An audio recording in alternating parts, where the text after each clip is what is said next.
Understanding the phrase, not aligning, an English learning guide. Hello, everyone. Today, we're diving into a commonly used English phrase, not aligning. This phrase can be a bit tricky, so we're going to break it down together.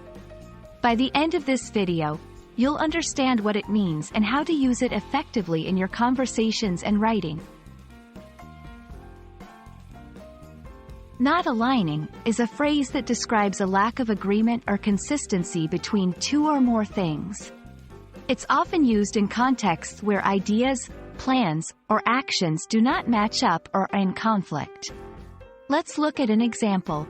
Their goals for the project were not aligning with each other, leading to confusion. In this sentence, not aligning suggests that the goals were different or contradictory. Personal relationships. In personal relationships, not aligning can refer to differing opinions or desires. Their plans for the holiday were not aligning. One wanted a beach vacation, the other a mountain retreat. Work environment. In a professional setting, it often relates to misaligned objectives or strategies. The marketing team's vision was not aligning with the sales department's strategy.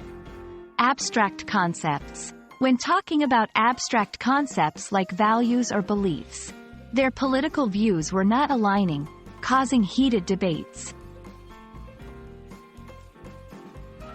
Overuse. Avoid overusing the phrase in situations where a simple, different, or opposite would suffice. Misinterpretation. Be clear in context to prevent misunderstanding. For example, not aligning doesn't necessarily mean conflict. It can just indicate difference. We hope this video has clarified the meaning and use of not aligning.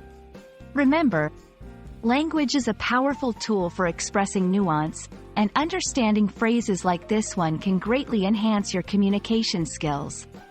Happy learning, and see you in our next video.